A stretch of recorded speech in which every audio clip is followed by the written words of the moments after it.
I'm here at TCL's Experts Meet Experts event in Warsaw, where I've been given an absolute masterclass by Mr. Marek Maciejewski on TCL's Mini LED development. And in this room, probably you can see there are so many large-sized Mini LED TVs behind me, ranging from the C8K to the C9K to the X11K. TCL has put a lot of effort into organizing a lot of different areas to demonstrate various aspects of picture quality on their Mini LED TVs. So we're going to do that one by one throughout this video. And also I'm going to show you some first look measurements on some of the sets that I've managed to put my meters on. This is a very good demonstration of the improved viewing angle of WHVA panels over a regular HVA panel. This is the TCL 85-inch C9K with a WHVA panel, whereas this TV, larger one, is the 98-inch X11K, which doesn't happen to have a WHVA panel. Now, hopefully you can see from the camera that the WHVA panel on the C9K was able to retain the contrast and color saturation better off-axis than the X11K, which doesn't have the WHVA panel, and therefore the colors wash out, the contrast drop significantly faster than the WHVA panel on the C9K. Now there is another major advantage of the WHVA panel over the non-WHVA panel, and that is in terms of the bezel design. You can see that on the WHVA panel, there is virtually no black border between the bezel and also the screen itself. Whereas with the X11K, with a regular HVA panel, it still has a black matrix sandwiched between the bezel, however thin it is, and the picture on screen. TCL can do a 130-inch TV, but it is physically more challenging than doing a 115-inch one. Let me explain why. Here is the C7K series from TCL. This is the 55-inch version, this is the 65-inch version, this is the 75-inch version, 85-inch version, the 98-inch model, and the biggest 115-inch model. Now, if you look from the sides, you can probably work out that the 115-inch model is significantly thicker than the 55, 65, 75, 85, and even the 98-inch version. And the reason is because such a big panel size is very fragile, and you need extremely good support to actually make sure that the TV doesn't break into half. And because the physical reality of a TV is such that you cannot have any structure supporting column between the backlight and also the front glass, it means that the actual cabinet itself at the back needs to be so strong to support a large panel which can be quite fragile, such as this 115-inch C7K. And that is the reason why, even though TCL mentioned that from their 11G factory, they could actually do a two-cut to produce two 130-inch panel, the reality is that to make a TV out of it is extremely challenging because of the physical thickness of the cabinet that is required to protect this sort of big-sized TV. So maybe even for the next few years, we may be stuck with just a 115-inch, which is still very big, as you can see the differential in size from this video. When buying a new TV, should you go for a glossy screen or a matte screen? Well, TCL has organized this demonstration in Warsaw, where they are showcasing different screen coatings on their wide variety of Mini LED TVs. Let's start with the most basic one. So we have a circular ring light here, and if we place the ring light in front of this TV here, you can see that this is the most basic screen coating. I would classify it as semi-glossy. The reflections are fairly clear, but the blacks don't really go that inky as a direct result, and maybe you can see very faint additional circular reflections in a clover leaf pattern besides the main reflection as well. But we should move up to the more premium anti-reflection coating on TCL's higher-end Mini LED TVs. This will deliver the inkiest black and give you that sort of glossy, wet look that I like so much. And the reflection itself obviously is very clear in the center of the screen, but there are also additional rainbow circular reflections that spreads around the main reflection as well. But because of the inky blacks and also because of the heightened perceived depth to the image, I am a big fan of this type of coating, and I would love to see it on all my premium displays. But for another use case, there would be reasons to adopt a matte screen coating as well. And this is a lifestyle TV, and because these lifestyle TVs are meant to display art, display different kinds of painting, and a matte coating, especially the nano texture one that is implemented on this TCL lifestyle TV, they are meant to actually make the TV look like a real painting in your living room. And so a matte screen would look certainly more realistic than a glossy screen. Now with this nano texture coating, the light will be absorbed by the nano texture structure, but as a direct result, you can probably see that the blacks are slightly elevated as well, and maybe the perceived contrast won't be as high as on this one, the glossy coating. This is a new TCL C8K Mini LED TV with the back cover removed so that we can see the internal components. Let me show you what all these components are one by one. So the most important one would probably be this, the power supply. Without this, the TV can't turn on at all. And then you can see here, this is the main board with the MediaTek chipset. It has a MT9653 there, which means that this is a MediaTek Pantonic 700 SoC. Now, there are woofers and up-firing speakers here and down-firing speakers, and you can probably see that the audio is done by Bang & Olufsen. So TCL has partnered with Bang & Olufsen for their premium Mini LED TVs for step-up audio and there's ultra-bass woofers. This is supported on a central pedestal stand with a slightly narrower footprint than usual. And this is actually a more expensive option than, let's say, putting a pair of feet by the side, because with this you need a substantial stand that is heavy enough to support the weight of the TV in a central manner, whereas with a pair of feet, even a very light plasticky one, you can just put both by the sides and the TV will still be stable. So this is the reason why more and more manufacturers are going towards the feet option, because they can actually lower the cost of supporting the TV. But on the C8K, definitely we have a premium tabletop stand, central stand that allows you to place on a narrower AV rack. Here, TCL is demonstrating the improvement you get going up in terms of the number of local dimming zones. So this is the actual video feed showing some fireworks, and this is a new 55-inch C7K with 720 local dimming zones, and this is a 75-inch C8K with more than 2,000 local dimming zones, 2,176 to be precise, and that is a cutout, but I'll come to that later. If you pay attention to the C7K and the C8K, you can hopefully see that the C8K with more local dimming zones is presenting the shapes of the fireworks in a more defined manner, because clearly, the more the number of local dimming zones you have, the better backlight control you can have. And so you can paint the underlying object in a clearer manner, in a more defined manner, compared to the C7K 55-inch model with 720 local dimming zones.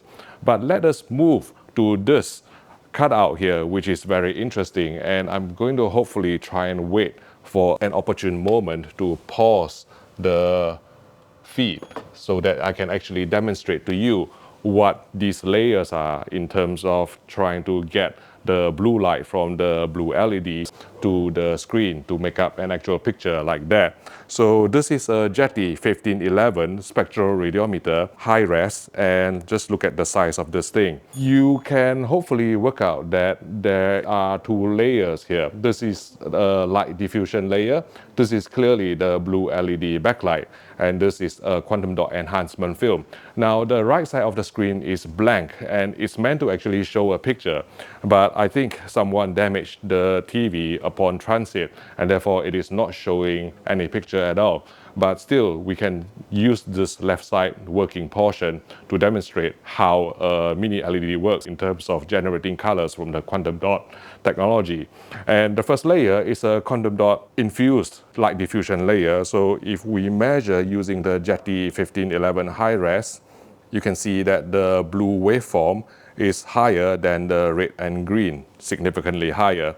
But if we move to the next layer, which is the quantum dot enhancement film, and we do the same measurement, you can see that the red and green peaks have grown taller, which means that it is actually allowing for a wider color gamut. And so all mini LED TVs from TCL or any other brand who use quantum dot technology can achieve a wider color gamut because of the excitation of the red and green quantum dots to achieve a higher peak and therefore widen the color gamut.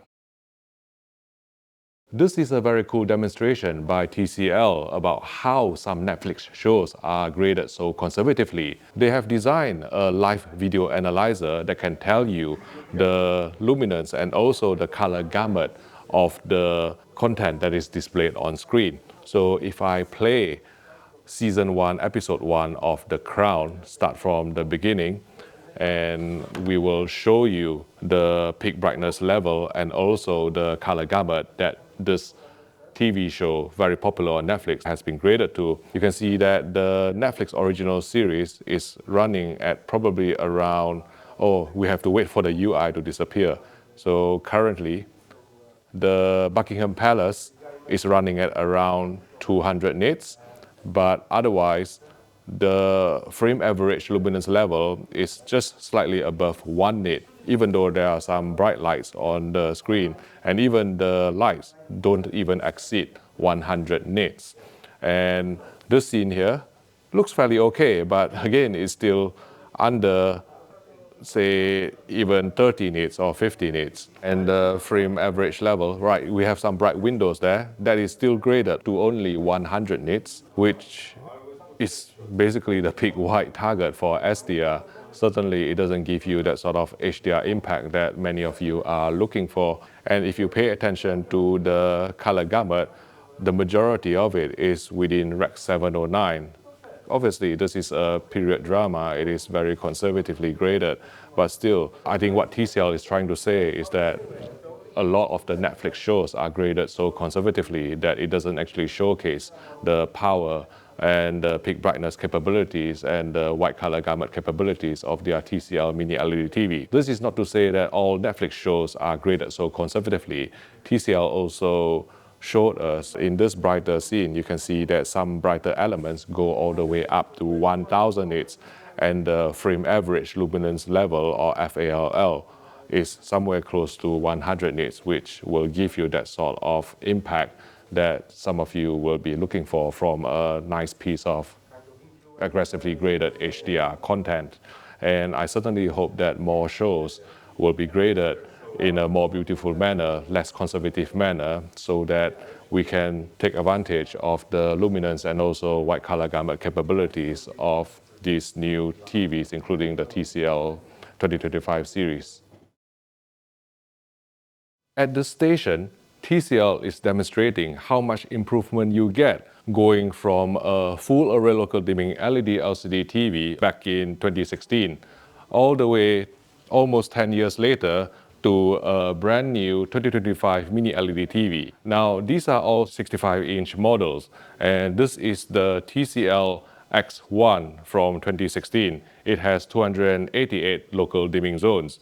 Maybe you can work out from the camera that there are quite significant haloing around the moon and also around some clusters of stars as well, because at that time the processing and also the number of local dimming zones doesn't allow for really effective local dimming algorithm in terms of the blooming suppression, and therefore you see all these haloing artifacts.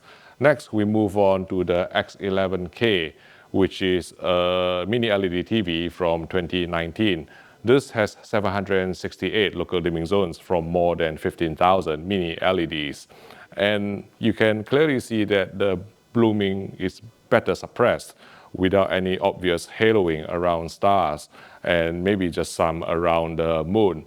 But one thing that I want to point out that maybe from the camera you can still work out there's quite a significant degree of polarization going from black to dark gray to a brighter area, and this is again maybe just a limitation of the processor at that time.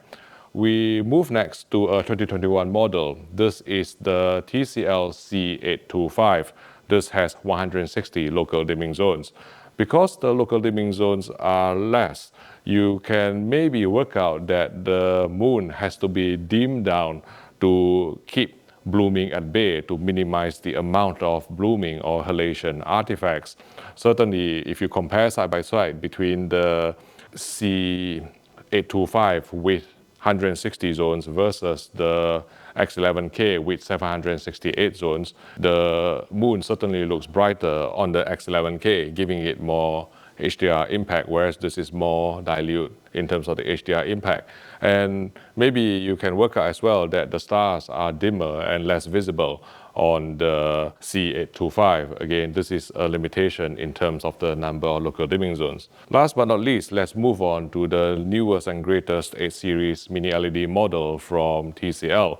This is the new C8K, and clearly among all these TVs here, they present the most balanced picture. The moon looks sufficiently bright, whereas the blooming is still very well controlled because of the number of local dimming zones. I believe there are 1,680 local dimming zones on this set 65-inch model. If you are looking at some differences in colors between all these sets, these are just basically the out-of-the-box most accurate movie mode. They've been calibrated at factory across a span of a decade. But this is the improvement you get in terms of processing, backlight control, and also local dimming zone count going from 2016 to 2025. TCL Mini LED TVs have some of the lowest input lag on the market, and most of them are capable of going up to 240 Hz with half vertical resolution with line averaging. And here we have a Leo-Bodnar tester, and if we measure the input lag on the TV, you can see that it is under 3 milliseconds, which is extremely responsive if you play at 240 frames per second with half the vertical resolution. So we're going to measure the spectral power distribution of this TCL 85-inch C8K by using my colorimetry research CR250 spectroradiometer. If I press the capture button in the CRI app, hopefully you can see that there are beautiful waveforms of red, green, and blue, indicative of quantum dot use. So the TV was in movie mode, but new for 2025, TCL has introduced Filmmaker Mode in both SDR and HDR on all their sets as well. So we're going to do all our measurements and calibration in Filmmaker Mode, as you can see here. So I've done the profiling, and this is the validation bit where I can see that the delta errors are very similar between both the profile meter and the reference meter, which means that I can now trust my colorimetry research CR100 colorimeter to do the measurements and calibration in an accurate manner because it has been profiled to the CR250 spectroradiometer. And hopefully you can see that I was measuring full screen to start off with, and the gamma is probably slightly too dark, near black, and the grayscale is slightly red tinted as well. Overall, I think that there has been some improvement in terms of the consistency of the measurements across window sizes. Certainly there is less deviation than what I've seen before on previous TCL TVs. So because the grayscale is slightly red tinted, what I'm going to do is to very quickly go into the white balance submenu and adjust it, because we don't have time to do even a 20-point white balance calibration or DDC calibration. So I'm measuring 80% video stimulus. Go to the picture, go into color, go into white balance. We'll just do a quick 2-point. So because rate is excessive, we'll just decrease rate gain to a level where you can see that the delta error has dropped as well. And then we'll measure somewhere closer to dark gray, and it's fine. Peak white, I mean, this is a fairly bright room, so let's hypothetically try to align it to 200 nits, which is higher than what I would normally calibrate for SDR in a dark room. But we are not in a dark room now because we have to film. So let's try to go for around 200 nits. So I'm reasonably happy with this. The gamma tracking is fairly flat and the delta errors are all below the humanly perceptible threshold of delta error 3. Next, we'll just go and measure the colors after a quick 2-point calibration. And you can see that the dots are hitting the squares. The white squares are the reference targets. The dots are what is being measured by the meter. And they are not too far off. And the main thing is to look at the delta error. And if it is below this yellow line of 3, it means that it should be humanly perceptible to see it in moving content for SDR anyway. So the only major problem is probably a blue that is slightly exceeding the humanly perceptible threshold of delta error 3. And after that, we'll just go and measure the color checker SG chart. This measures 140 color patches across all types of memory colors that you can think of: skin tones, foliage, sky, and is a reasonably good indicator of how accurate in terms of the colors a display can be in SDR terms. Note that the measurement on mini LEDs are usually slightly slower than what I normally do to measure on OLEDs, because mini LED TVs such as the TCL C8K, they have local dimming, and if you don't set the pattern delay in a sufficient manner, then it may mess up the measurements, unlike OLED, where because each pixel can be switched on and off almost instantaneously, I set the pattern duration delay to lower than on a mini LED TV, such as this one. So these are the color checker SG chart measurements. It is actually fairly good because the average delta error is only 1.12, which I would consider very good because the humanly perceptible threshold for any color error is delta error 3 for moving content. And there are a couple of errors here that exceeded the humanly perceptible threshold, but it's mainly influenced by the blue error that we saw earlier, making it slightly above 4. So we're going to measure the HDR side of things. And on a 10% window, you can see that the peak brightness exceeds 4000 nits, which is extremely bright. As with most TCL TVs, you can see that the PQ tracking is brighter than the standard. The yellow line is the reference standard, and the gray line is what this TV is producing, and you can clearly see that it is brighter than reference, which has been a hallmark of TCL TVs. But what they believe is that they want to give consumers an optimized picture rather than absolute accuracy, which I don't agree with because I'm a stickler for accuracy, but it is what it is. Next, we're going to measure the colors. And again, being influenced by the over-brightened EOTF, most of these errors are quite high because the luminance will have an effect on your perception of colors as well. And then we are going to measure the DCI P3 and Rec 1020 color gamut coverage. So DCI P3 coverage is 96% and Rec 1020 coverage is around 82%, which is as expected for a quadrant dot mini LED TV. One last thing I want to check is the full screen brightness, because this is an area where mini LED TVs will almost always trump an OLED.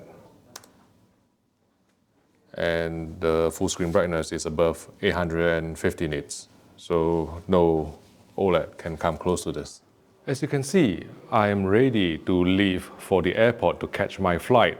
I've spent every last minute trying to capture content at this fantastic session by TCL. The company has really put in so much effort into organizing really unique and interesting demonstrations at every station, and I feel really compelled to capture all the content and present them to you in a fairly faithful manner. Now, if you are interested in buying a big screen Mini LED TV, you may be wondering if you would be better off going for an ultra short throw laser projector. In fact, I've actually done a side-by-side comparison between a big screen Mini LED TV versus an ultra short throw laser projector. And you can find out the difference in picture quality by clicking here.